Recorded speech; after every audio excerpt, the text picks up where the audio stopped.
VieiraCast está no ar, com um formato super diferente hoje. Vocês estão vendo hoje que tem 2 apresentadores, né? Né? Produção, a gente também joga para apresentar esse programa, não é não? Apareci. E é uma honra a gente trazer hoje a psicóloga, a doutora Cláudia Mello, coordenadora do setor de psicologia lá do Instituto Vieira, né? E veio especialmente aqui no VieiraCast hoje falar sobre essa onda de violência que está acontecendo.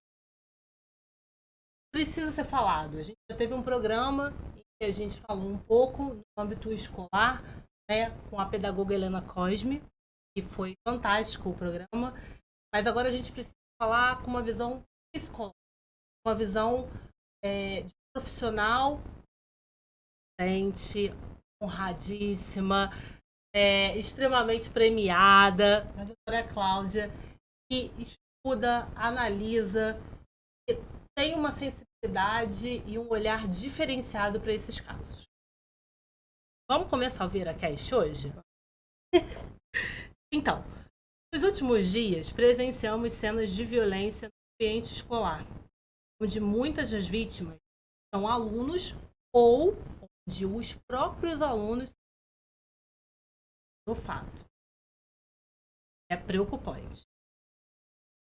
No segundo caso, a justificativa é o bullying. Então, quando os alunos são os protagonistas dos ataques, sempre a justificativa é o bullying. O bullying, na verdade, sofrido no ambiente escolar. Tal fato oriundo das cenas, a degradação de violência, as crianças com medo, com terror, né? Generalizou, né? Tá de horror mesmo. A propagação do ódio, que é um dos maiores fatores para o crescimento dessa violência, né? E por onde começar a educar? Por onde prevenir essa violência? Questões psicológicas iam nessa. São alguns dos aspectos que a gente vai bater aqui com a psicóloga doutora Cláudia Mello. Mas antes a gente vai conhecer a nossa convidada. Aí. Cláudia Mello é psicóloga, coordenadora do setor de psicologia lá do Instituto Vieira, coordena mais 5 cabeças pensantes, né? Perita em crimes de pedofilia, né? O que é bastante bate, né? Palestrante, né? Altamente conhecida aí, hora no encontros, não é isso? Tá global, agora é global. E ela protagoniza as rodas terapêuticas de Vieira. Essas terapias são terapias isso e tem o intuito de que expressem, né, dentro de um único tema, não é isso? Senhora, explica melhor, que aí fala melhor. As rodas terapêuticas, elas são um tema, né, que é levado em pauta e eles são debatidos naquele dia. Exatamente. Prazer estar aqui. Eu amo esse trabalho, eu amo o Instituto. Obrigada pelo convite, Bianca. Obrigada a você, gratidão. Novamente, que ela participou do primeiro podcast. Primeiro, né? Então, assim, é maravilhoso estar aqui, compartilhar e aprender também. O projeto, ele provoca isso na gente. Uma troca muito grande. Mas, quando eu falo da roda terapêutica, né, porque tem os atendimentos individuais, a gente não pode esquecer. E a roda terapêutica é uma roda que a gente traz um tema para a gente abordar ali gera uma reflexão. A gente fala sobre violências, fala sobre a violência contra a mulher, a gente fala sobre afeto, a gente fala sobre amizade. Então, os temas são bem variados e ali a gente percebe o quanto que as pessoas se desenvolvem, o feedback que elas dão pra gente também. E a roda, assim, iniciou com 3 pessoas, tem dia que tem 40 pessoas, né? Eu falei, meu Deus, essa Lotada, roda né? vamos fazer na Praça da Matriz, né? Porque realmente essa roda tem crescido. E trabalhar, né? Quando você fala assim, eu sou da terapia cognitiva comportamental, mas a minha base, Carl Rogers, terapia é centrada na pessoa. Olhar a singularidade de cada um. Então, a técnica da terapia cognitiva é fundamental, mas o meu olhar é o olhar mais humano dentro da terapia de Carl Rogers. Se quiserem conhecer, ler um pouquinho sobre ele, é maravilhoso. E entendendo toda essa temática, né, do que está trazendo para esse lugar. A fala é importante. E aí, do outro lado, tem outras pessoas ouvindo e tentando assimilar o que está acontecendo. Né? Porque essa onda, eu penso assim, essa onda já existe há um tempo, só que assim, a gente vem camuflando, porque outras coisas vêm aparecendo, e aí a gente deixa isso um pouco de lado, e daqui a pouco volta novamente para essa história da violência, que não começa não só em casa, também não existe algo estrutural. Vem de casa ou acontece na escola, ela acontece com o ser humano. E a gente não sabe quando que se inicia. Na escola ou se em casa. O importante é que os cuidadores, pais, estejam atentos a esse comportamento que naturalmente muda. Né? E essa mudança é que faz com que você comece a olhar para esse filho ou esse aluno, e mesmo você sendo professor, você precisa também estar atento a essas mudanças. Claro. Né? Que é o que eu estou vendo, desde quando que essa pessoa vem mudando, porque Desde ali quando ela vem dando sinais. Vem dando sinais, porque não ele tem que aprender o conteúdo, não é só o conteúdo. Fica um olhar muito superficial quando eu entendo que o outro tem que aprender a escrever uma tal palavra ou ler algum tipo de texto. Ele não está ali só com a questão cognitiva, tem a questão emocional também. E a emoção, ela transborda. A gente fala que nós somos cheios de afetos, bons e ruins. Aí o que aparece? A gente não está bem. A gente mesmo se avalia. Quando a gente não está bem, o que aparece? Fico triste, fico com raiva, fecho, grito o outro, fico mais agressiva, mas a gente vai mostrar de alguma forma. Nosso olhar muda. Acho que tudo isso é importante ser colocado, porque às vezes a criança e o adolescente não sabem lidar com as suas demandas. Né? E a gente pensa, ok, não sabe lidar, e como é que ele gerencia isso? Quem ajuda ele nesse caminho é um caminho. Vamos nesse caminho. Você está nesse caminho. Eu estou nesse caminho. Vamos se deparar com várias situações. Tem situações que estimulam na gente um sentimento perverso. E nós podemos ser. A gente dar algumas coisas. Né? E a gente também pode ser muito.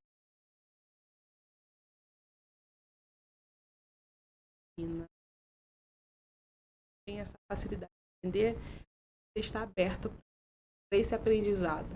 E a criança e o adolescente também tem a possibilidade de aprender quando é ensinado, quando tem alguém ali disposto a passar esse afeto. Não falar o que é afeto, mas ser afetuoso. Você tem que gostar do seu coleguinha. Você tem que ser educado. Não ser impositivo, né? Entende? Porque eu tô falando que você tem que ser alguma coisa se eu não estou conseguindo ser. Com você. Entende? Exatamente. Quando você bate na mesa e fala, você tem que aprender a fazer tal coisa. O aluno está aprendendo com esse professor. Que para eu chamar a atenção, eu tenho que bater em alguma coisa, eu tenho que fazer barulho, eu tenho que gritar. Você até colocou uma questão que a gente está hoje, né? Ouvindo o que a gente está falando, então muito cuidado. Né? Aproveitando até que essa semana é Mundial da Voz. E assim, foi muito batido no Dia Mundial da Voz essa questão da voz nas escolas, né? Por conta dessa onda de violência, né? Alguns estudos, alguns especialistas, né, até em segurança pública, entendem, né, que a coerção, né, você agir no momento que já aconteceu tenha resultados, né?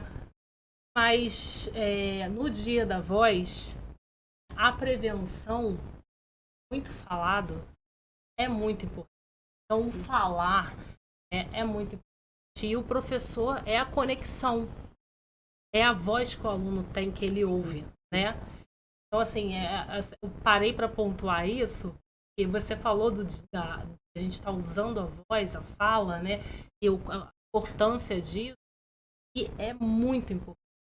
A fala, o cuidado com essa fala, a orientação do professor também é muito importante. Óbvio que a gente não pode deixar a educação toda na mão do educador. Exato, né? não é responsabilidade dos professores educar crianças. A gente está falando de vínculos afetivos. Exatamente. Quando você fala sobre vínculo, uma criança que ela não tem muito acesso a outras crianças. Na escola, o professor vai conseguir inserir essas crianças em um grupo, vai ensinar ele a dividir, a prestar atenção se o coleguinha trouxe merenda ou não, trazer para perto. Você vai desenvolver. Eu falo muito sobre o afeto. Eu acho que o amor é o que vai salvar a humanidade. É por aí. Se você não tiver isso, fica muito difícil, né? Porque o pedagógico e a psicologia fria, ela não traz nem vínculo, nem desenvolve nada. Eu percebo isso com os meus pacientes, né, que quando eles criam um vínculo terapêutico comigo, porque quando se cria um vínculo, você gera uma confiança, uma conexão. Porque não são os meus amigos, nem eu sou amiga deles. Mas existe um terapeuta. E é isso que precisa ter também nas salas de aula. Eu criar um vínculo com a criança, ao ponto da criança conseguir expressar o que ela sente, o que ela vivencia dentro de casa, algum tipo de violência. Confiar, isso é um vínculo que os alunos precisam ter com seus professores. Claro, é responsabilidade dos professores? Não, não é responsabilidade. Mas eu percebo que quando isso acontece, os alunos eles levam esses professores para a vida. Assim, aquele professor que se torna amigo, referência, e quando eles querem fazer alguma festa, chama esse professor. Tudo que acontece, eles acabam trazendo esse professor para esse dia muito especial, porque ele criou esse vínculo em algum momento, um momento especial. E quando esse professor tem esse olhar mais humanizado para a criança, ele consegue identificar alguns problemas e faz os encaminhamentos adequados. Se percebe que essa criança está sofrendo algum tipo de violência física, moral, psicológica, sexual, esse professor vai sim encaminhar, vai notificar, falar com o conselho tutelar, vai conseguir trabalhar dentro de uma rede possível, sim, percebendo que essa criança tem alguma questão cognitiva, tem alguma patologia, e vamos procurar o CAPSI, na sua rede. É um professor mais atento, não só naquela ideia, tem que saber o conteúdo para fazer a prova, porque não é só sobre isso. Ele é maior do que isso. Às vezes a criança não sabe assimilar aquele conteúdo, porque aquela criança tem uma outra questão que não faz com que ela consiga assimilar. Então, ele não vai ser uma criança excluída, não vai ser o bate-papo de sala professores daquele aluno que não tem dificuldade no aprendizado. Ou, às vezes, faz um encaminhamento com um profissional da psicologia. Eu atendo uma professora que ela fala assim: Cláudia, eu trabalho numa escola que tem uma psicóloga. E aí, essa criança tem uma questão, ela tem uma questão de aprendizado, ela tem uma dificuldade de ouvir e de compreender o que você está falando. E aí encaminharam para a psicóloga da escola. E a psicóloga levantou a questão de ter algo emocional. A criança está passando por alguma questão. E ela questionou aquilo, porque não era uma questão emocional, mas sim cognitiva. Então, assim, a gente precisa estar atento, porque às vezes chega uma demanda para você e às vezes os pais até preferem que seja uma questão psicológica, porque é muito mais, na cabeça de alguns pais, é muito mais fácil ter um rótulo da psicologia ou da psiquiatria do que realmente falar assim: olha, só que o seu filho tem um déficit aqui, tem uma questão cognitiva, tem dislexia, enfim. E aí os pais ficam nessa ideia: não, é só uma questão emocional, ele está muito irritado, ele está sofrendo. E às vezes tem uma questão que precisa ser trabalhada, e os professores precisam entender isso, ter essa sensibilidade, nessa observação, porque eu não posso levar tudo para a questão psicológica nem para a sala de aula. E nem para a sala de aula. Então, essa sensibilidade, que eu sei que os professores, a demanda deles são enormes, eles não têm, às vezes, uma... Não tem, assim, eu percebo que não tem uma preocupação, a saúde, a educação não tem uma preocupação com a saúde mental dos professores. Quantos professores eu atendo e está com laudo de burnout, por excesso de trabalho, né, por uma demanda exaustiva, mas eles não têm aquela ideia que o professor precisa cuidar da sua saúde, porque na sala de aula tudo é despejado. Ele percebe ali que o aluno não almoçou, que o aluno não tem o material escolar, que aquela criança ficou com marca de violência. Já vem carregada de problemas já de casa. Já vem carregado né? de casa, de algumas situações, e o professor às vezes não sabe o que fazer com aquilo. Então, é muito, a gente sabe que é muito pesado para o professor. Muito pesado. Assim, eu gostaria muito que essa classe se reunisse, ou se unisse mais para pedir esse suporte, porque senão cada vez mais laudos são dados para esses professores e cada vez mais professores fora das salas de aula, afastados das suas profissões, daquilo que eles escolheram, porque eles amam fazer, mas né, amor. Exatamente, e acabam adoecendo, como a psicologia. A gente ama o que faz, mas se a gente também não se cuidar, a gente adoece. Né? E o CRP tem essa preocupação em falar, não, você quer atender? É a clínica que você quer, porque a clínica é a parte mais complexa da psicologia. É onde a pessoa chega lá e vomita tudo. Diferente do RH, diferente da empresa, diferente do hospital. Sim. Então, a clínica é a parte mais pesada. A gente precisa estar cuidando da nossa saúde porque você tem uma vida. Claro. Né? Então, não adianta cuidar do outro e não se cuidar. E aí a gente traz isso para todas as profissões. Porque se um profissional ele não se cuida, ele também se torna um profissional violento. Né? Violento na escuta, violento no olhar, violento no atendimento. Né? Começa a perder essa sensibilidade no acolhimento, isso na vida. E aí, como é que a gente fala da violência na escola, e a violência ela vai ali fazendo um caminho silencioso no dia a dia, dentro de algumas profissões que deveria ser uma profissão de cuidado, de acolhimento, de escuta, de direcionamento. Assim, são muitas questões que se levantam, né? Que a gente fica assim, meu Deus, né? Mas essa do se cuidar é interessante. Assim, sim. linha de frente. Por exemplo, não tem esse apoio, lógico, seja do governo, seja de uma instituição. A preocupação é só, tipo, joga a matéria, vai lá, explica e... Aí. E até... prova, né? Vai lá, o cara falou, tá lá o conteúdo todo e dane-se que o outro tá aprendendo. Exatamente. Eles chegam e eu tenho que dar o meu conteúdo, a escola cobra. E tem outra coisa também, muitos professores têm 2, 3 matrículas. Já chega na escola 2 horas, já teve problemas às 8 e às 7 ele vai para um EJA. Às vezes eles fazem, são várias turmas. Né? Sim. Por exemplo, 3, 4 turmas. E aí vai filtrar isso. Um pega um problema e depois ele já sai de um, já entra vai no sair outro no outro e assim, né, ele precisa de uma atenção. Sim. Hoje eu estava falando no grupo, né, de massoterapia, né, pela manhã, conversar um pouquinho com eles, falando sobre essa questão do cuidar, né? E às vezes eles vão estar ali fazendo massagem, aplicando o conhecimento ali no corpo daquele cliente, daquele paciente. Só que aquele paciente, ele começa a vomitar, falar sobre a vida. Porque é minha vida, porque é meu filho, meu marido, meu vizinho, meu patrão.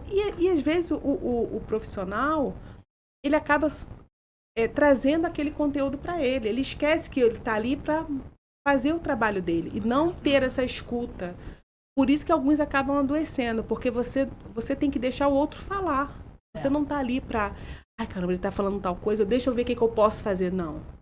Esse não é o seu lugar. Eu acho que quando cada um assume o lugar adequado, faz os encaminhamentos adequados, fica muito mais leve. É a mesma coisa dentro da psicologia. Quando alguém chega para mim e começa a falar, Cláudia, porque é minha coluna, o que eu tenho a ver com a coluna, né? O que eu faço? Fala, fulano, você já foi no ortopedista? Isso. Já foi no fisioterapeuta? Ah, porque meu dente, porque minha perna, porque meu joelho. Então, assim, brincar agora. Psicólogas aí. Tem. Olha, Glaucio, isso é grave. Ali, o que tem de profissional ali de psicologia. Assim, eu ouço, olha, só para fechar, porque dá um rançozinho, tá, Bianca? Não é, os estúdios de beleza. Não, é isso que eu queria levantar também. Os estúdios de beleza, então, assim, esses daí... salão, o CTI, ali, todos os problemas psicológicos são... Sim. São injetados ali. Sim, e aí... Por exemplo, se a mulher tiver tido uma briga com o marido, ela vai contar no salão pra manicure dela, e a manicure dela tá fazendo a unha, coitada, e tá ouvindo aquilo, mas eu não sou psicóloga, mas aí e tem umas que dão opinião mesmo, né? É isso aí. Então, assim, quando as pessoas chegam no salão pra falar, elas só querem falar. Quando elas vão pra um psicólogo, elas querem resolver. É isso que vocês precisam entender. Não, gente, eu acho que eu tenho um dom para psicólogo, porque as pessoas falam todos para mim. Não, a pessoa só quer falar mesmo, tá? Ela não quer resolver. Né? E aí saia desse lugar. Né? Você não é lixeira, você não é vaso, você não é pia de banheiro para receber esse vômito e vai fazer o que com isso? Então, cuidado com seus ouvidos. Vamos ao fantástico mundo de Bob. Vamos. Dos professores. Na sua visão, né? Sim. Mas a gente espera que seja. Acha que é necessário, por exemplo, para entrar lá, precisa ou necessita também de acompanhamento psicológico, não só do tipo, você vai pegar, faz ali, acabou. Ali para frente, acho que não tem mais nenhuma Segue sozinho. E assim... Você acha que poderia ter algum programa? Não, tem que ser acompanhado psicologicamente na escola, principalmente aqueles claro, maiores. Todos os profissionais que lidar com pessoas, ele precisa de um acompanhamento. Porque o ser humano, ele é complexo. Tá? Quando você trabalha com pessoas, elas falam, elas chegam para você com as suas energias, com as suas demandas e jogam isso para você e querendo um retorno. Pedindo um socorro às vezes, né? Olha só, tenho esse problema, você pode me ajudar? E quando você cuida, né, ou lidar com pessoas, você também tem que lembrar que você também tem suas questões. E às vezes, aí eu vou abrir aqui para vocês. Às vezes eu estou atendendo um paciente e eu vou falar assim, meu Deus, estou me ouvindo, né? Tem uma história ali que é sua também. Que você tem empatia, né? Exato, porque as coisas se repetem. Né? O que Glaucio vivencia, o que Bianca vivencia, eu também como profissional vivencio. Somos humanos. Né? Somos humanos, não foge à regra. Né? Pode ter acontecido há 10 anos atrás, ou ainda vai acontecer. As coisas se repetem. Em famílias diferentes, em profissões diferentes, elas se repetem porque somos humanos. E nessa questão da escola, os professores ainda com a ideia, né, às vezes muito romântica, né, da profissão, que eu adoro dar aula, adoro ensinar. Às vezes você quer ensinar, mas o outro não quer aprender, aí gera uma frustração para o professor. Às vezes você quer acompanhar esse aluno, essa família não facilita esse caminho, aí gera uma frustração. Dentro da psicologia, quando o paciente quando ele não quer, a gente entende que a demanda não é nossa. A responsabilidade não é nossa. A gente tem que aprender a lidar com as nossas angústias, porque, calma aí, eu estou atendendo esse adolescente. Se os pais não querem manter esse paciente em terapia, mesmo sabendo como aquele paciente está adoecido, e você já trabalhou essa questão da terapia, o professor não tem como lidar com isso. Ele vai achar que ele não foi bom o suficiente, que ele não foi um bom professor, ou que aquela escola talvez não tenha atendido as necessidades deles, ou ele não atende a necessidade da escola. E aí fica uma grande confusão, e eles ficam no meio desse furacão sem conseguir ter um lugar de fala. Suporte, porque tudo gira em volta da escola. E por esse lado, porque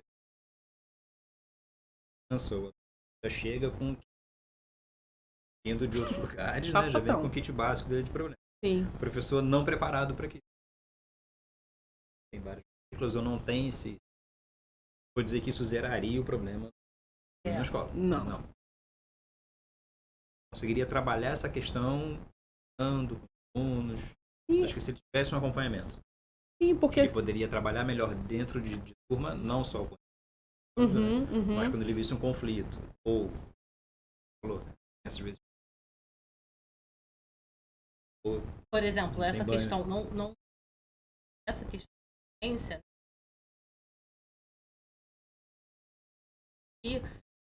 que essa onda, a tamanha forma, aqui no que tem gerado um pânico nos Sim. próprios alunos e nos familiares. Sim. Tem,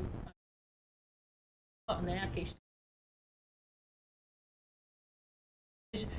e assim, atos, mães, pânico de irem para a escola. Ou seja, não precisa ir muito longe. Nessa semana, nós passamos por isso. Falaram, na minha escola, fazer um ataque nas aulas. Não aconteceu nada. Mas tá uma onda de terror, assim, que se vai pra escola vai ter problema. Uma das questões como a gente trata esse medo? Será que esse canal tivesse esse apoio, esse suporte ao esse medo? Vamos por esse ponto dos pais. Tem alguns pais que são alarmistas, sim. Tem pessoas que têm muito prazer em divulgar o caos. Infelizmente, né? Assim, eu penso que a escola deveria convidar esses pais para essa conversa. Acalmar primeiro os pais, porque os pais agitados agitam seus filhos. Claro. Simples assim. Se eu estou achando que o mundo vai acabar, que vai ter alguma... Eu vou deixar meu filho muito inseguro. Natural. Agora, calma, filho, é assim, a escola tem segurança, né? Os professores estão atentos a algumas coisas, isso não vai acontecer, as pessoas estão alarmando, ok, que acontecer em tal lugar, mas isso não é regra, não vai acontecer em todas as escolas, infelizmente. E aí você puxa alguns dados para a criança e para esse adolescente, para ele também ter um pouco mais de tranquilidade, porque uma criança ansiosa ou em pânico, ela não vai conseguir estar em sala de aula em paz. Qualquer movimento ou alguma coisa fora daquilo que eles acreditam, eles vão ficar em pânico, vai chorar, vai ter crise de ansiedade, então a escola vai virar realmente um problemão. E os professores não estão preparados para lidar com essas crianças. Vai ser um surto total. Um surto total. Né? Tem professores que também já estão adoecidos, que vão ter que aprender a lidar com seus medos, com seus receios, e vão ter que acolher essas crianças que eles também não têm nem como fazer isso, que não aprenderam a fazer. Então, acho que o primeiro ponto é conversar com esses pais, e às vezes as crianças já saem de casa contaminados por essas falas. Alguns pais, eles gostam de propagar, ou até a ideia, né? Assim, deixa eu falar pro meu filho que tá muito perigoso lá fora, para ele evitar de ir pra rua. Só que assim, para proteger. Para proteger, só que ele traz um outro problema, que é o medo, é a insegurança, é o pânico.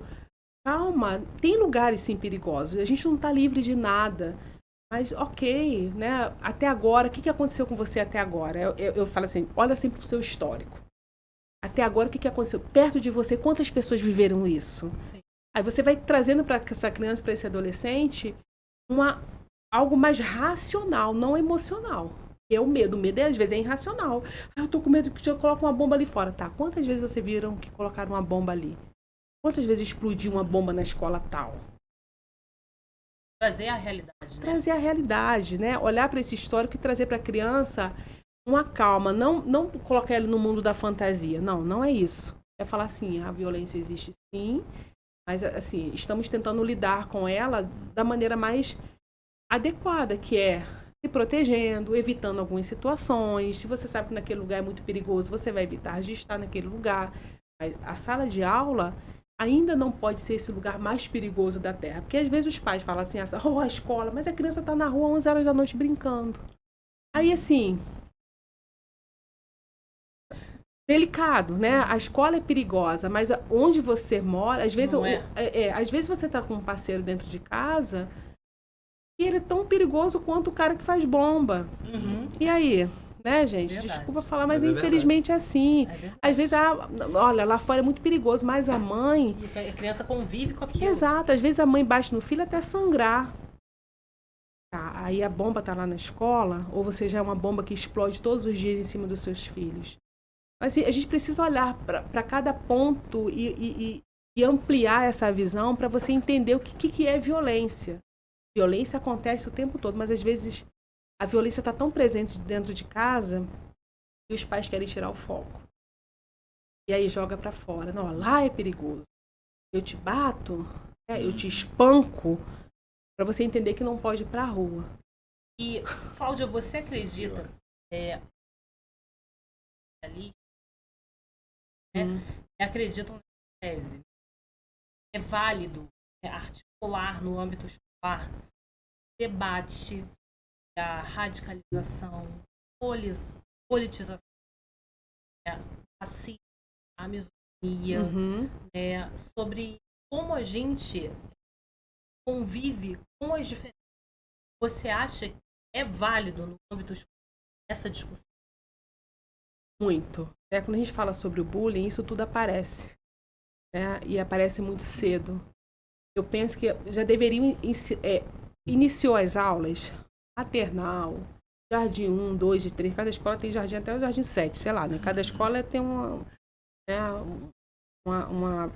estrutura. Então, assim, eu acho que já na primeira aula, deveria conversar sobre isso, explicar sobre esses tipos de violência. Do bullying. O bullying é uma violência. Falar sobre as diferenças, falar sobre como que cada um fala, o tipo de voz, cabelo, cor, altura, peso, pele, cheiro. Tudo isso deveria ser falado, claro, dentro da linguagem que a criança compreende. Do maternal até lá na fase da adolescência. Só que o problema que eu percebo, Bianca e Glaucio, que essas reuniões, essas palestras acontecem depois do caos. Sempre é depois, né? E isso às vezes é muito angustiante, porque tem como resolver isso antes. Mas aí eu fico pensando, né? Eu até falei isso em outro local, que às vezes a escola fica refém de alguns pais. E aquele pai é um pai muito influenciador, aquele pai é um pai muito poderoso, aquele pai é um político, aquele pai é um médico. E aquele pai é o pai, né? E que gera para aquela escola status. Né? E às vezes o filho daquele pai muito poderoso é o que provoca toda essa situação. Então ninguém fala sobre isso. A escola não fala sobre isso. Mas aquele garoto, ele consegue fazer tudo o que ele quer. Ele, olha, gente, é filho de fulano, hein? Exatamente. Filho daquela mulher muito poderosa, hein? Cuidado. Então, os professores acabam não conseguindo fazer valer o seu lugar de autoridade na sala de aula. A gente está falando de autoridade, não de autoritarismo. De autoridade na sala de aula. A coordenação, a mesma coisa. Então, esse comportamento, ele vai sendo estruturado na escola. Aquele filho daquela pessoa muito poderosa, ou filho da própria dona da escola, filho da professora. O filho da professora. Até uma questão mais da comunidade.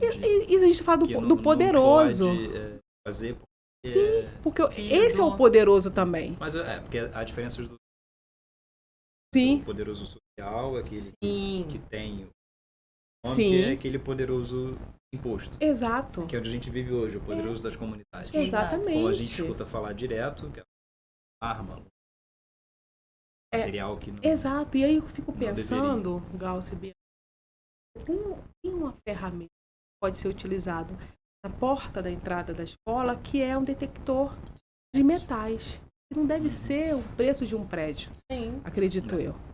É menos invasivo. Passou por ali, vai detectar. Tem uma faquinha aqui, tem uma metralhadora, tem alguma coisa que pontiaguda aqui nessa bolsa.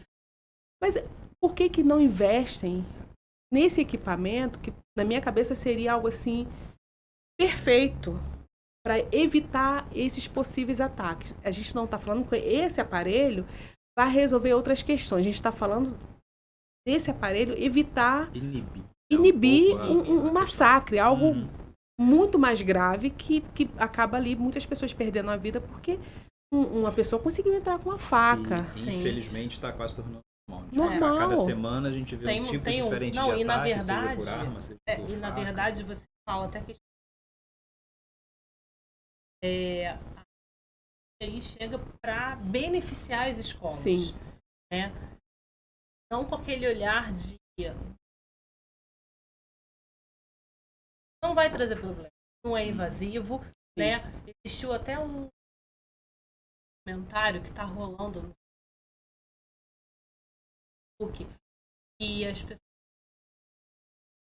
verifiquem que o filho sair de casa. Enfim, eu tenho minhas questões, né? Eu acho que é óbvio que a dentro do pai e mãe, né? Tem a questão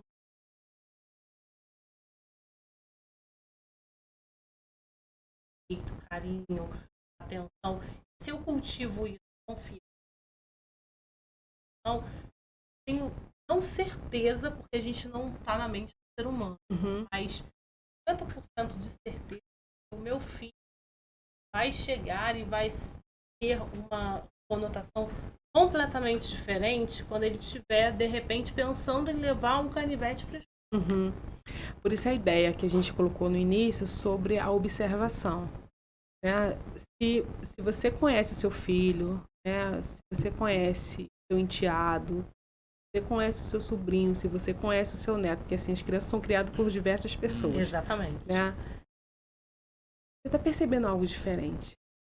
E aí, ok, incomodou, e vai lá e verifica essa bolsa. Agora, a gente vai ficar nessa de ficar revichando bolsa de filhos? Eu tenho que ficar revichando a bolsa dos meus filhos para entender o que está acontecendo, porque não tem diálogo. Já tem problema em Exatamente. casa, comigo. Eu não tenho diálogo, ali não tem respeito, ali não tem transparência. Aí é uma outra questão. Agora, aparentemente está tudo tranquilo, mas eu estou percebendo meu filho muito diferente. Ou aconteceu uma coisa na escola que ele não me compartilhou, ele não falou nada comigo, mas eu estou percebendo que ele está começando a ficar esquisito, então eu vou conversar, e aí isso não se resolve. Eu posso até verificar essa mochila, mas isso talvez não vai ser, isso vai resolver o problema. Eu acho que a conversa precisa ser muito mais aberta e os pais precisam criar tempo para os seus filhos, porque assim, a gente sabe da demanda, quem tem filhos, eu tenho filhos, então assim, é muita coisa para se fazer, é muita responsabilidade que se tem, mas você precisa criar momentos para conversar. Mãe, né? É o seu primeiro lugar ali, né? Não importa a idade dos seus filhos, você precisa criar tempo para isso. Não adianta, não vai ser a avó, não vai ser a tia, não, porque minha avó, minha tia, não. Você é mãe, na hora que aparece o problema, ninguém pergunta cadê a tia, cadê a avó, cadê a mãe, cadê o pai. Exatamente. É a gente se responsabilizar sobre aquilo que a gente colocou no mundo. Ponto. Métodos tem, né? Você teve, porque você quis. Eu penso dessa maneira, porque você quis. Você poderia ter evitado de todas as formas. Preferiu ter. Então, não culpe essa criança, não culpe a sua falta de responsabilidade, porque a criança vai estar ali e ela vai crescer. Às vezes eu vejo alguns pais chegam num consultório com um adolescente querendo, agora eu quero conversar, ele não conversa comigo.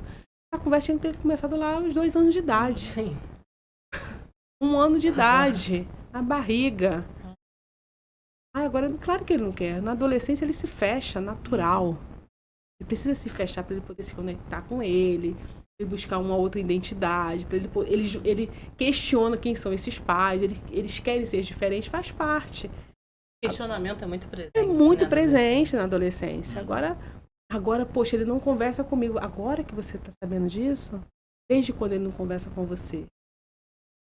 E aí os pais tomam um susto, né? Porque às vezes eu preciso falar algumas verdades, Bianca, e eu não tenho preocupação com a verdade.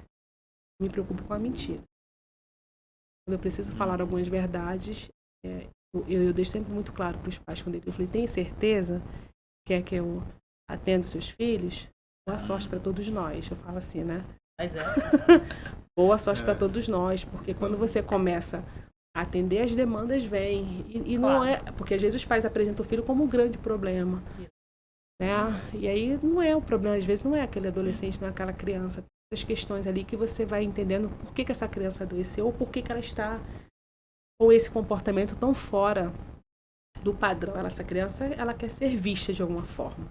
Ah, Cláudia, ela está querendo chamar atenção. A gente gosta de chamar atenção quando a gente está bonita, né? O ser humano quer chamar atenção de uma outra forma.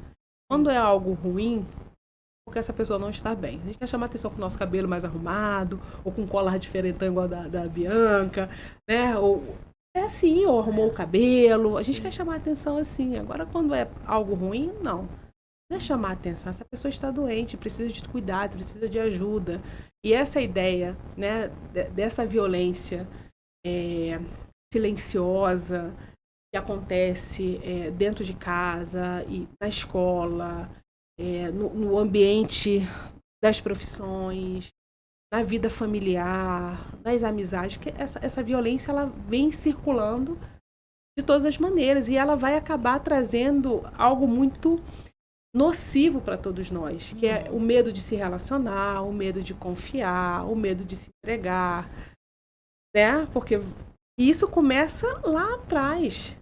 E talvez algumas outras questões venham, né, justamente por conta desse nível.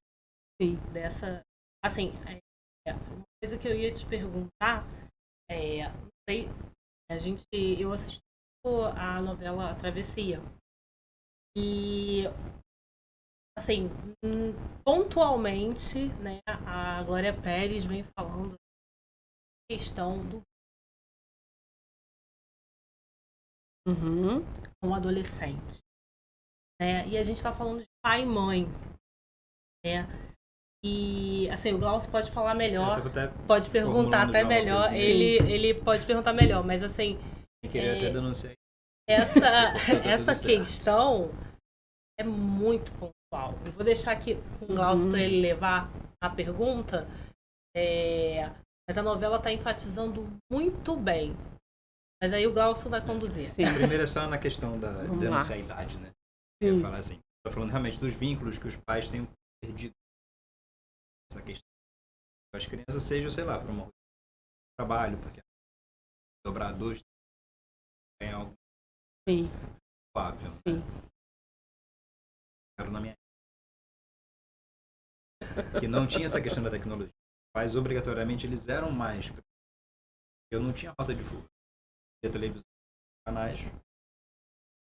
Eu ia brincar com coisas, eu ia pro meu livro, eu não tinha um mundo à parte. Eu, faz uma Second Life. Você mentindo dentro de uma verso. É o que você não é dentro da tecnologia. Hoje isso é possível. Sim. Antigamente nós não tínhamos esse segundo. Você acha que essa questão tecnológica, o afastamento, questões familiares, traz de uma que posso exacerbar porque ninguém está me vendo. Posso ser aquilo que eu quero sem um julgamento. Acho que isso influenciou também dentro dessa questão do afastamento. A senhora falou, não adianta chegar com 16 anos de escola dizendo que não conversa com o pai. É claro que a tecnologia ela trouxe sim esse muro, né, nessa comunicação, nessas relações, porque os pais terceirizaram, às vezes, ao invés de conversar, eles enviam um vídeo. Nesse nível. Isso eu vejo assim, né? Não um ranço de tecnologia, mas eu vejo isso hoje, né? No início, a criança começa a perturbar, enfia um tablet na da criança. O casal vai jantar. E ela deita ali no chão, a criança está no tablet e a criança e os pais ali em outro mundo. O que mostrou indiretamente na novela foi o quê? A irmã, ela pontuou. Vocês deixaram, ela pontua isso para os pais sempre na negativa. Não, mas o problema não é com ele. O problema não é meu, o problema é com ele que tem o problema. Mas aí a menina, ela pontua. Pai, vocês deram um celular para ele, vocês deram um computador, vocês deixaram ele não jantar à mesa com todo mundo. Ele podia jantar no quarto. Essa colocação é muito pontual. Sim. Ele podia jantar no quarto na tela do computador. Escolheu esse tipo de relação. A relação fria, E ele não precisava realmente se comunicar, olhar nos olhos, né? As pausas na conversa. Maravilhoso isso, né? Então, eu vejo que sim, a tecnologia trouxe esse muro na comunicação. É claro que o que você é também ali aparece, porque não tem ninguém ali para te julgar, não tem um olhar, não tem uma censura. Então, você consegue falar algumas coisas que você não consegue falar pessoalmente. Tem pessoas que você fala assim, pô, fulano, né, conversando é tão mais comunicativo. Quando tá perto, essa pessoa... Quem é essa pessoa? Só não fala, né? Porque lá ela se sente à vontade. Claro, quando a gente fala sobre se socializar, habilidades sociais dentro da psicologia, né? Eu lembro que eu fiz um treinamento, foi no curso para treinar pessoas a ter habilidades sociais. E são pessoas que têm muita dificuldade em se comunicar. Não porque elas não querem se comunicar, elas têm dificuldades. E às vezes tem pessoas que falam assim, Cláudia, pra mim tanto faz, estou tranquila, eu não sinto falta. E tem outras pessoas que falam, poxa, Cláudia, eu sinto falta, mas eu não consigo. Aí você vai trabalhar essas habilidades. Só que quem não sente falta, a gente fica tentando entender como é que isso funciona na vida. Porque você vai precisar se comunicar. Você vai precisar falar do que você sente. Então, se a tecnologia gera em você um distanciamento do humano, quem você vai se tornar? Sim. Para onde você vai? Né? Vai viver no mundo à parte, um mundo que você não se responsabiliza sobre as relações, porque a relação é uma via de mão dupla, e aí eu vejo muita gente, eu não consigo ter amigos, mas eu falo, e você consegue ser amigo? Porque assim... E às vezes até pior, falando que era amigo, 2 milhões de seguidores. Sim. Tá entendendo? Exatamente, é uma realidade totalmente diferente. Tem gente que prefere falar com os seguidores no Instagram do que sim, porque as pessoas não a conhecem. As pessoas não a conhecem, não sabem da sua história, não sabem da sua vida. Então as pessoas, elas mudam de vida, ou elas criam uma vida fantasiosa que não é delas, e quem se conecta com ela? Nas redes sociais, elas estão se conectando com aquela pessoa que elas estão vendo naquela rede ali. E aparentemente é uma pessoa bem sucedida, aparentemente é aquela pessoa muito gente boa, a lista que ela tem de seguidores é uma pessoa extremamente competente dentro da profissão, e que uma coisa não tem nada a ver com a outra. Já teve um caso que eu não sigo essas pessoas. Sim. Não lembro do caso, não sei qual seguidor. Tratou alguém. Com alguém. Nossa, totalmente absurdo, não lembro quem foi. Saiu na imprensa, Virgínia. Pessoalmente. Ou seja, dentro da tela. Ela é uma coisa. A melhor coisa do mundo. E foi assim, até ela esclareceu, tal, enfim. E cada um também tem as suas questões diariamente. Mas é muito sensível essa questão do influenciador. Né? Por isso que outro dia, falando uma entrevista, foi na quanto influenciadores no fundo do poço, literalmente no fundo do poço, pelo follow. Alguém deixou. E assim, aí até eles estavam falando, essa cultura do banimento, cultura a exclusão, do cancelamento, né, que eles falam, é muito ruim, né? Você vê, por exemplo, por que o Big Brother dá tanto? Porque o Big Brother é convivência dia a dia. Eles não estão através de um celular ou de um tablet. Eles estão ali diariamente, cara a cara. Né? Então, no ambiente escolar, os problemas acontecem também porque eles estão cara a cara. Certamente essas coisas não iriam acontecer se eles não estivessem cara a cara. Sim. E até eu ia te perguntar, o isolamento social, ele contribuiu com isso? Sim. Contribuiu. A gente fala, a pandemia trouxe a ideia de agora eu me baixo, eu não preciso mais se socializar, eu não preciso mais me comunicar, eu não preciso aturar algumas coisas. As pessoas não conseguem entender que a relação essa via mesmo, né, de mão dupla, que tem hora que você vai ter que dar conta daquela pessoa que naquele momento não está bem, ou tem momento que você também não está bem. Só que a pandemia, simplesmente as pessoas foram para o seu mundinho, né, tudo online, e ficaram ali acreditando que a vida seria muito mais agradável sem essa interação. Porque o ser humano, ele denuncia quem você é. Sim. Quando eu falo assim, caramba, Glaucio, olha, tu é chato pra caramba, hein? Caramba, Glaucio. Pô, Cláudia, tu tá chata pra caramba hoje. Um susto, porque o outro te denuncia, o outro sinaliza pra você. A gente tá falando sobre amizade, né? Que a amizade é isso. É a gente conseguir falar, olha, fulano... melhora isso. Né? Eu lembro que o Miguel Falabella, falando no programa da Tata Werneck, ele fez uma cena com a Maitê Proença há muito tempo atrás, e ele estava numa fase horrorosa da vida dele, alguma coisa amorosa, ele estava um calco falando. Aí ele falou assim, aí eu estava gravando com a Maitê Proença, no mar, velejando, e aí de repente pararam de filmar a gente, teve uma cena de longe, aí a Maitê Proença falou assim para ele, meu amigo. Ótimo isso, né? Tá difícil gravar com você, meu amigo. Facilita a minha vida. Ele falou assim, a Maitê com aquele olhar, com aquela fala, me falou.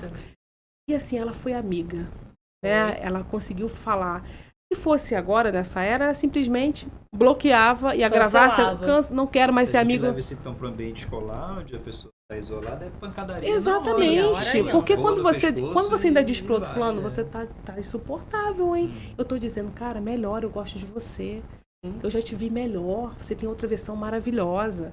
Então, essa comunicação, esse estreitamento nas relações, dentro das escolas, fora das escolas, os professores conseguirem conversar entre eles, os profissionais da saúde, os profissionais da enfermagem, os médicos, porque a gente está falando de pessoas que cuidam do outro. É verdade. Né? Eles estão o tempo todo lidando com essas fragilidades do humano.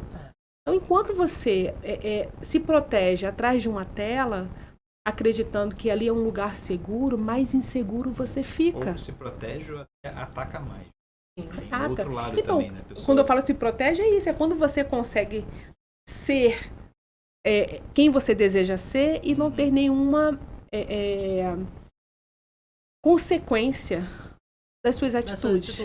Então você tá ali protegido. Eu falo o que eu penso, eu crio um perfil fake para eu conseguir falar o que eu penso, porque eu não tenho a capacidade de falar o que eu penso para as pessoas que eu acredito que essa relação possa vir melhorar quando eu falo. As pessoas, elas não conseguiram entender que a comunicação é para a gente melhorar a relação, não é para piorar uma relação. E assim, pelo contrário, a tecnologia é usada para melhorar mais ainda isso daí, do que não só piorar as situações que já estão ruins. Por exemplo, o isolamento social realmente assim, como ele afastou muito esse reencontro tão repentino, porque foi assim, né? Afasta e volta, Sim. né? E aí esse reencontro tão repentino, para nós adultos, né, voltar ao trabalho presencial, isso já é uma questão. Você imagina uma criança que estava em casa, né, estudando, assistindo a aula do professor, onde ele não está ouvindo o coleguinha. Você é feio, você é aquilo, Sim. você é isso. Criança tem muito disso. Sim. E aí ele volta para aquilo ali, e aí começa a violência, porque sempre existiu. Sempre. Né? A violência, ela não era muito... Claro que agora não, já há muito tempo com a internet, isso chega muito mais rápido para todos nós. Sim. Mas todos nós já vimos amigos se matando na frente da escola, se batendo, porque... Na hora da merenda, alguém pegou o biscoito de sei quem, que a outra puxou o cabelo. E o pior, achava bonitinho. E criava uma roda ali para ver, parecia dois galos de briga, brigando. E aquilo era o comentário depois no outro dia. E depois aquele assunto acabava. Sim. Não se chamava os pais para conversar, ninguém queria saber como com aqueles alunos, tinha a questão da suspensão, mas era uma suspensão sem um aproveitamento daquilo que aconteceu. Quando eu falo aproveitamento isso gerou o quê depois? O que mudou na cabeça dessa criança, desse adolescente, depois dessa briga? essa turma entendeu as consequências dessa confusão? Não, simplesmente, não vem. E para algumas pessoas era maravilhoso ficar uma semana em casa. Ah, que bom. Quero ficar em casa. Vou brigar porque eu vou ficar em casa. Olha que loucura. Exatamente isso, eu né? lembro. Vou ficar em casa. Só isso que eu vou ganhar mesmo é ficar em casa. Vou ficar em casa. Suspenso. Uma semana. E aí os pais às vezes trabalhando fora, a mãe empregada doméstica, não sabia do que acontecia e tá tudo certo. Não tinha essa ideia de chamar esses pais para conversar. Hoje em dia ainda é muito difícil. Hoje ainda não tem. Às vezes na própria terapia, você convida um pai, uma mãe, eles não aparecem. Você convida um filho para ir na terapia da mãe, o filho não aparece. Eles não querem se envolver. Isso não é meu. Não querem ouvir a verdade. Não querem ouvir a verdade, não querem se responsabilizar por algumas coisas. Ou o que eu preciso fazer para melhorar essa situação do meu familiar, meu filho, meu marido, meu amigo, minha irmã. Enfim, quem está ali sendo cuidado. E dentro dessa ideia da violência, a gente fica pensando sobre o quanto que algumas pessoas gostam desse poder. Né? A gente fala do perverso. O perverso é aquele que fica ali naquele lugar que eu sou o cara que as pessoas têm que temer dentro da sala de aula. E as pessoas acabam temendo mesmo. Se eu falar, eu vou ser a próxima vítima. Então eu vou me associar a ele. Mesmo não concordando. Mesmo não compartilhando daquela ideia. Mas fica ali para se sentir parte e não se sentir vítima. Uhum. E aí o poderoso, eu falo que esses são os perversos que a gente fala sobre a violência. Realmente o bullying é aquilo que é repetitivo, é pensado, é arquitetado. É quando eu sei que eu vou chegar num local e eu sei que meu amigo não gosta da camisa branca, mas é a camisa branca que ele tem, e eu vou falar, pô, essa camisa branca, por que essa camisa branca? Porque eu já pensei em casa que eu vou perturbar você com a camisa branca. Já maquinou. Não é uma zoeira solta. Ali. Porque as pessoas pensam que o bullying, não, mas eu já me zoaram e eu não tive problema. Isso que eu ia comentar, existe um choque de gerações. Me enquadro porque eu... Sim. Na minha época. Né? Não tinha o bullying, a gente era zoado. Zoado, realmente. Sim, mas aquilo que você falou, não tinha a arquitetura da maldade. Não tinha que trabalhar naquele ponto. Sim. Porque vamos falar que sempre existiu. Coletivamente. Sempre existiu o gordo. Sim. Sempre existiu o magrelo. Sempre. O nerd, o cabelo, 4 olhos, o fio de nylon, não sei o que e tal. Existem. Exatamente. É ótimo cada um. Sim. Mas hoje é que a pega, fica satisfeito quando chora, ou quando age, ou quando liga. É isso. Até os próprios apelidos, né? Os apelidos são sempre característicos de algum tipo bullying, né? Geralmente é algo físico. Sempre o físico. Olha lá, o gordo. Entendeu? Por exemplo, até teve um caso em que o embargador, ele absolveu o caso sendo injúria racial. Né? O rapaz chamou o cara de negão, mas ele já é chamado de negão, crioulo, há muito tempo nesse grupo. E um outro rapaz novo, incomodado pela situação, entendeu que aquilo era racismo. E o desembargador absolveu, porque era uma forma comum de se chamar aquela pessoa. Sim. Paulo Rangel é negro. O Paulo Rangel é negro também. É um desembargador negro e ele acabou levantando essa questão.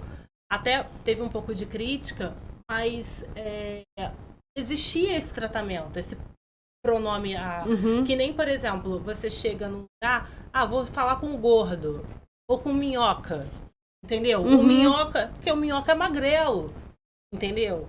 Mas assim, a gente não pode naturalizar as coisas, pontuando bem, tá?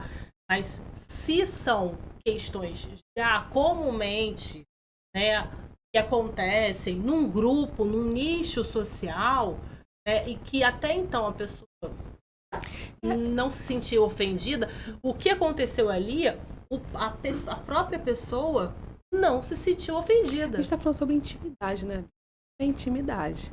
Quando você cria um vínculo com a pessoa e cria uma intimidade, você pode até olhar para uma característica de uma pessoa e chamar aquela pessoa pelaquela característica, e a pessoa sabe que isso é afeto, isso é carinho, isso é o seu jeito de tratar. A pessoa não vai se sentir mal com isso. Exatamente. É diferente. Agora, eu vou falar com fulano, porque o bullying é isso. Eu sei que fulano não gosta desse ponto, ou eu percebi, eu vou jogar. Se aquilo colar, eu vou insistir nisso.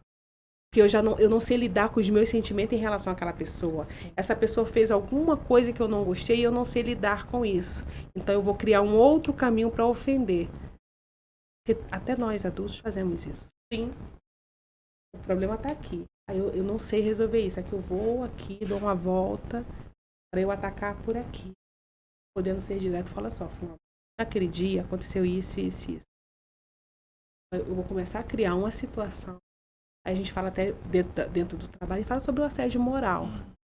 Quando eu começo a criar uma situação para desqualificar aquela pessoa, para a equipe, o grupo, e isso é gravíssimo. Só que passa meio ali que despercebido, porque tem um cara lá grandão, ou tem a grandona lá, que se sente nesse lugar de subjugar o outro.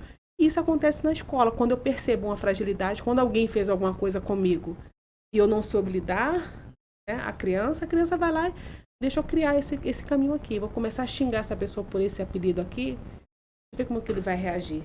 Se chorou, amanhã eu volto. E aí eu vou começando a trazer pessoas para a gente conseguir tirar essa pessoa do eixo, né? Deixar essa pessoa constrangida, porque esse poderoso, ele precisa ser visto. Sim. Ele precisa ser visto. E ele é alimentado por essas outras pessoas que o apoiam.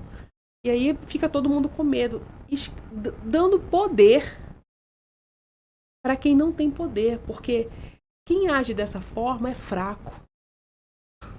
Isso não é ser forte. Exatamente. Forte é quem consegue se comunicar, quem consegue verbalizar o que está sentindo, expressar como aquilo machucou, aquele comportamento, aquela atitude. O fraco, ele vai ser sempre agressivo. É por aí. Acho que a gente precisa entender isso para a gente não cair nessa cilada. Vou falar o que eu penso. Calma aí. Cara, eu tenho um cérebro aqui potente. Deixa eu fazer o caminho adequado. A gente está chegando já chegou no limite aqui do programa. A produção tá aqui, ó. Bianca! Chega! Né? Mas assim, eu não vou deixar de fazer o quiz. Sim. Ai, entendeu? Meu Deus. Então, eu tenho 2 palavras para você. Sim. Obrigado. Vai com calma, Bianca. Respeito e empatia. Responde para mim cada palavra uma frase. Respeito. Nossa, Bianca. Parece que é fácil, mas não é fácil, não. Tipo aquela pergunta, né? Cita 2 qualidades. Exatamente. Respeito é quando eu aceito o outro como ele é. É respeitar. O plano é assim, eu respeito. Empatia é quando eu sinto. Quando eu sinto o que o outro traz, ou como o outro está. Eu penso que é isso. Respondi, gente? Respondido, super respondido. Doutora, eu quero agradecer imensamente. Eu que agradeço. A sua presença aqui. E eu quero, sinceramente, pedir decisão para toda a galera do Instituto Vieira que está assistindo a gente, que assiste, acompanha o VieiraCast, e principalmente para esses professores que estão na linha de conflito, né, e infelizmente não têm o respaldo necessário que deveriam ter. Vamos aqui para os professores, né? Busquem lugar de ajuda. Invistam na sua qualidade de vida, na sua saúde mental. Por mais que, infelizmente, a educação não te dê esse suporte financeiro, que a gente sabe que a terapia não é barato, mas isso é para a vida. A terapia não é uma bolsa que sai de moda. E hoje é roxa, amanhã é amarela, daqui a pouco você tem que se virar em uma bege, porque a amarela já não faz mais sentido. Então, a terapia é para a vida, é um investimento para a sua vida inteira e não vai sair de moda. Então, faça isso por você. Para os alunos, eu fico nessa palavra respeito, né? Respeito, cuidado com o próximo, cultive o amor, cultive estar perto, cultive pessoas do bem. Não se vincule a pessoas que você não admira. Porque é muito ruim você estar perto de pessoas que você não admira. Porque a admiração é o que nutre também uma relação. Se você não admira essa criança, esse adolescente, por causa do comportamento deles, faça outros vínculos. Faça um outro caminho. Não potencialize aquilo que não é bom. E qual foi mais que você faz 500 perguntas em uma só, né, Bianca? 500 em uma só. Para os nossos ouvintes aqui, né? Queria só botar uma observação, você falou dos alunos, falou dos professores e tal, e vejo porque eu estou lá na ponta. Sim. Tratamento, palavras que sim. Tratamento terapêutico. Ia ter um conceito, vergonha, de maluco, sim. Não sei o quê. A gente ali, de frente no instituto, a gente acaba falando isso. Não, mas eu não. Todos nós precisamos. É um recado para essas pessoas me dizer que isso não é fraqueza, isso não é doença. Pelo contrário, né? Acho que quando você busca a terapia é justamente para você não enlouquecer. Porque é ali que você coloca suas questões, é ali que você coloca os seus medos, é ali que você consegue se ouvir e consegue ouvir. Então a terapia ela é um alimento para a sua alma. Né? Se a alma está adoecida, seu corpo adoece. Então não faz sentido você malhar o bumbum, malhar a perna e a cabeça tá assim, ó, voando, né? Então, pense na sua cabeça com cuidado, pensa nela com carinho, não tem essa ideia, né, distorcida que a terapia é para pessoas que têm problema. A terapia é para você não ter problemas, para você evitar problemas, para você resolver problemas. Porque se terapia fosse para maluco, não teria os hospícios da vida, não teria essas clínicas. Eu trabalhei no hospital, no setor psiquiátrico, e eles tomavam suas medicações, mas continuavam na mesma condição. Porque quando você surta, dificilmente você volta a ser quem você é. Não quem você era. Então, cuida para você não surtar. Cuida da sua cabeça para você não adoecer. E depois que adoece é muito difícil de voltar àquilo que você era. Então, assim, se respeite, né? Respeite o seu tempo, respeite os seus sentimentos, respeite o que você está percebendo em você. Porque naturalmente a gente muda. Quando a gente está adoecido, a gente vai mudando. E a gente não pode ter vergonha de buscar um profissional. Não um profissional, gente. Não é o cara da esquina, não é a amiga de bar, não é a manicure. Passa aqui suas redes sociais. Cláudia Mello, psicóloga, e meu telefone é 987-060959. A gente vai estar lá botando aí, né, pra galera tá vendo, né, se acompanhar, seguir a doutora Cláudia. A doutora Cláudia tá lá no Instituto Vieira. Todas as terças-feiras tem a roda terapêutica às 16 horas. A gente já está quase atrasado, né? Para chegar lá. Então, todas as terças-feiras tem a roda terapêutica. E é o primeiro acolhimento, né? E ali é visualizado, né? Se a pessoa precisa de um atendimento mais individualizado. E a própria pessoa sinaliza. Às vezes ela vai para a roda com esse intuito, né? Cláudia, eu estou aqui porque eu quero um atendimento individual. E ali a gente faz essa triagem e recebe essas pessoas. E é isso. Eu sou suspeita de falar sobre o Instituto, e sobre essa roda e sobre os atendimentos. É um lugar que realmente é uma troca muito boa, de verdade. Se você teve alguma dúvida, a gente disponibilizou aí os canais da Cláudia. Pode perguntar. Pergunta lá no VieraCast, comenta, segue as nossas redes sociais. E agora, o nosso bom e velho recado, né? Porque a gente não pode deixar de agradecer os parceiros, né? Que são os principais. O Estúdio Defran, que abre aí a casa pra gente, as faculdades Simonsen, a Universidade Castelo Branco, o Instituto Invictus, a BRAC, a FMX, a todos os nossos parceiros, né? E agora eu quero fazer um agradecimento especial ao meu parceiro aqui, que agora tá... Olha, gente, essa dobradinha deu o que falar. Eu acho que Depois de 20 programas só observando, agora estou na parte da frente. Eu acho que eu vou contratar, tá? Bacana. Obrigada. A gente está aí no ar, nas redes sociais. O nosso Facebook, nosso Instagram mudaram, né? É @Instituto Vieira _IVAC, né? E Facebook Instituto Vieira, tá?